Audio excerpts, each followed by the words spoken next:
Howdy, folks. Spencer here, and today I want to talk to you about the latest batch of news for STO on both PC and console. As always, chapters will be listed down below for those of you that want to skip ahead to any specific news topic. And the first bit of news that I want to talk about today is that Star Trek Discovery will be ending after its fifth season, which will be airing in 2024. Regardless of how you feel about Discovery, I think it's important to recognize that STO would not be the game it is today had Discovery not aired. There's a lot of people that are playing this game that have been introduced to Star Trek in general because of Discovery, and had Discovery not aired, I don't think this game would have been developed to the point that it has been developed. So, regardless of how you feel about Discovery, I just wanted to bring that up because Discovery has certainly helped extend the lifespan of this game. And for the next topic, I just want to make you all aware of some changes that are going to be happening for the STO Wiki. For those of you not familiar with the Wiki has been maintained by volunteers within the STO player base for a very long time. Cryptic does not maintain it. They do link to it, but it has always been run by the community. And the issues that the existing Wiki had is that the user experience of it has degraded over the past couple years. If you go to it without an ad blocker on, you are going to be dealing with ads everywhere on the page, pretty much. And the company itself, Fandom, has been going through some leadership changes that make the future not look the most positive. There's also been some departures and resignations from some of the long-standing experienced staff over there. So the volunteers within the STO player base that maintain the wiki basically want to get out of there as fast as they can. So they are setting up a new wiki website that is going to eventually have everything on it that the existing wiki has, and they're going to run it on their own without any dedicated hosting platform standing behind it. So good on them for putting in the work. It already looks pretty good so far. And if you are interested at all, if you have wiki experience dealing with wikis and editing them, if you would like to jump in on any of the conversations and perhaps help them out, the Discord that they use to communicate all of the wiki stuff is the Star Trek Online Community Discord, which I will have linked down below. And while I'm here, I should also mention that they quite often run events, and they are going to be running an event on the 11th here, where they're going to be trying to get as many of the compiler science dreadnoughts together to try and do a 20-player TFO with 20 of the compilers. So if that is something that you're interested in, they'll be doing that on PC on March 11th, and you see how many people they have already entered for it. So 2 events.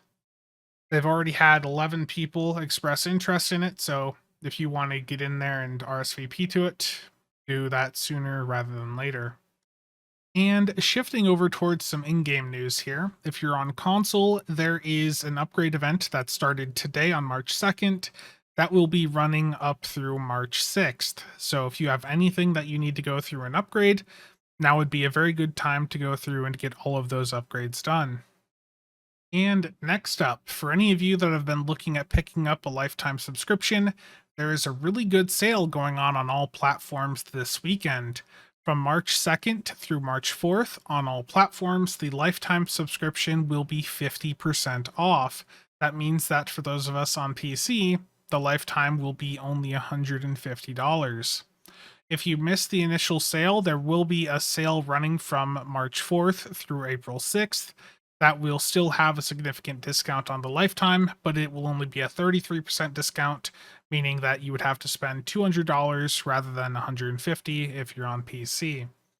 Now, the lifetime subscription is still a fairly considerable amount of money, and the value of it is going to depend on what platform you play on. If you're on PC, the value of lifetime is going to be higher because those of us on PC that have the lifetime subscription get a Zen stipend of 500 Zen every month on the date that we bought the lifetime sub. So eventually you will get the Zen amount back and more that you could have gotten if you had just bought the 150 bucks worth of Zen. So over time, the lifetime sub can pay for itself that way if you're on PC. But if you're on console, that Zen stipend does not exist.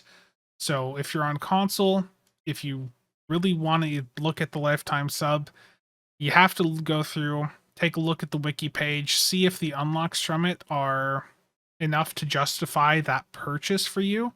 It's not like it is on PC. You know, you don't have that stipend that will get you that investment back over time. But if you have a ton of characters, then the slots that the lifetime sub can unlock may end up being worth it for you to get all those slots on all your characters. So if you're on PC and you intend to play the game for a couple years, then I think the lifetime sub is most certainly worth it. But if you're someone that isn't sure about how long they're going to be playing the game, you might want to just consider picking up some of the other bundles in the C store instead, because those will probably offer more gameplay for you short term, whereas the lifetime is something that is going to really pay off over a very long multi-year period. And for those of you looking to buy the lifetime subscription on PC through the new ARC website, basically just click on any of the STO things that you see on the storefront page. And once you're there, hit Star Trek Online at the top left, and then scroll down and you'll see the lifetime sub at the bottom right.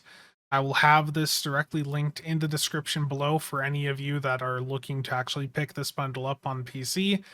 And again, if you're on PC and you intend to play for a very long time, then I think it's worth it because it'll certainly pay off over time. And the immediate benefits, like those extra slots and all that, those are immediately going to be very, very beneficial. And next up, we have the Muds Khitomer Alliance bundle. So for those of you that missed it the other day, I did a stream where I went through, took a look at this bundle and did a full breakdown of it. And the summary of it is that all of these Khitomer Alliance ships that are in this Muds bundle were good and worth it when they were free ships. But that's the issue. They were free ships, and Cryptic intentionally designs free event ships to be weaker than C-Store or premium ship options in the game. So this is a $150 Muds bundle, up to $600 depending on which pack you get and whether or not it's on sale or not. So a minimum price with the best possible sale that they run on these anymore of $150. You're not really getting your money out of it. All of these ships are they're a bit redundant in the current state of the game, and if you compare them to some of the 13th anniversary ships from the 13th bundle, the Sirius is a pretty nice upgrade over the Khitomer. The Terran Eagle is a generational leap over the Tamir Alliance Raider for those wanting that playstyle, and the Terran Monitor is also a fairly significant upgrade over the Duroc. So why would you get this $150 pack, which has these three intentionally weakened ships, when you could go out and get the 13th anniversary bundle during a 35% sale sometime later this month in March for a for a cheaper price? Like, why would you spend 150 on this to get 3 weak ships when you could get the 13th bundle during a 35% sale for about 120 bucks? That's going to get you 7 ships that are going to be of a much higher caliber. So this Muds bundle is a joke. That, as I said in my stream the other day, if I was putting this into my Muds bundle tier list, this would go into at least the never buy category. And there was a good suggestion to add in a new category for it of never buy, and make sure you tell everyone you know to never buy this bundle. So I think this bundle is an incredibly bad deal. Cryptic is aware of the feedback. Kale talked about it on the recent 10 Forward stream. stating that he had passed the feedback along to management, but he doesn't think they will make a change to it. So, or that there won't be many changes to it. So I think this is a Muds bundle to pass, especially it's $150. That's just a nuts price, especially when the ships have better versions in the C store that you can get cheaper. And the last thing that I want to talk about for today is the patch notes on PC for March 2nd. So, the first thing that they fixed here is they fixed the excessive crowding of cadets on Starfleet Academy. Now, I used to meme on this quite a bit. You guys saw it in a few of my news videos in the past, and they have indeed finally went through and fixed it. In the past, you would see like 20 NPCs going back and forth here, just not doing anything, and it really didn't look good, especially with Starfleet Academy being a starting map that a lot of new players go on.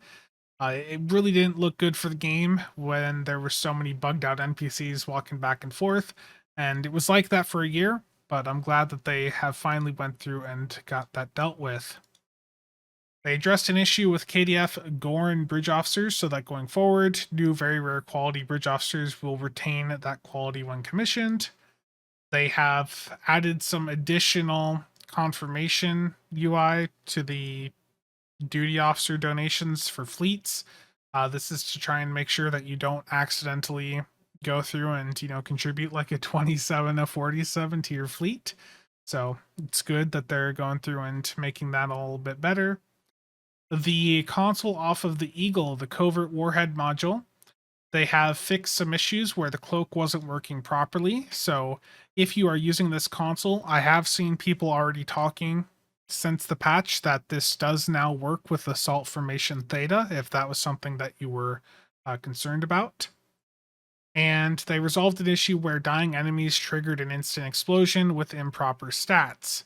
So something that I talked about on some streams, and I think in one of the past news videos, was that the Eagle console was massively overperforming to a point where it was doing like 2 to 3 times the damage that the Agony Redistributor was doing in DPS runs. So it's good that they have went through and gotten this all addressed very quickly.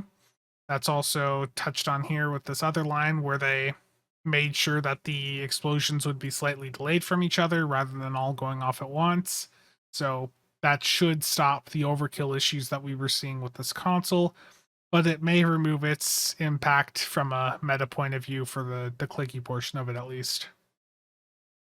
The harmonic yield distribution and the Swarmer Matrix consoles had an issue with the passive on them, where the speed boost on them wasn't properly applying to some pets and targetable torpedoes. And from what I understand, the Cryptic did try to fix it with this patch here today, but most of the feedback and discussion that I've seen in Discord points towards no change for targetable torpedoes. So looks like that one did not actually work.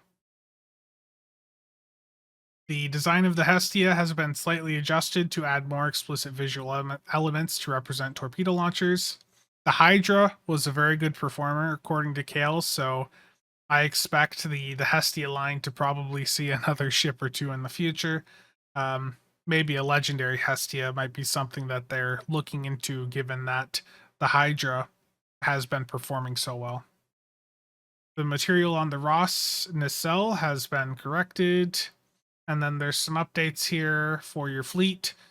Some general performance optimizations to the UI. That's always good. They made it so you can no longer contribute duty officers to your fleet colony coffer.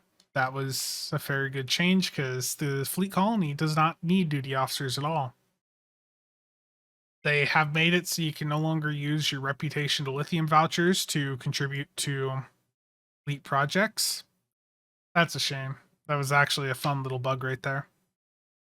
And they have added support for fleet lithium vouchers in the new guild donation user interface. So that is pretty nice. The last thing here on the patch notes is regarding the digitizer torpedoes. So after the patch last week, the digitizer torpedoes got the same cooldown and restrictions that normal tricobalts have. Talor has a good write-up on it that I'll have linked down below if you want to read it.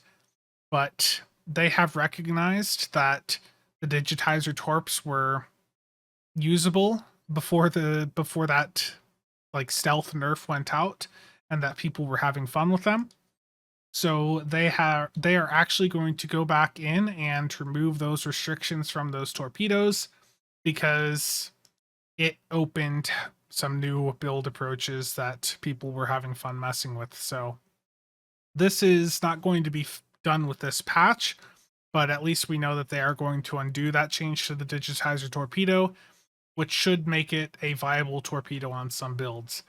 And I'd say, good on Cryptic for going through and admitting that they're going to make that change and recognizing that players were having fun with something and that their stealth nerf had taken some fun out of the game for some people. So good on them for actually listening to feedback and seeing how the player base was using these things to realize that they made a mistake and that they are going to undo that. And that is it for the news here today. Again, thank you to all channel members and viewers for the continued support. If you have any questions or comments about any of the topics I discussed, feel free to leave them down below. Thanks for watching, and see you guys next time.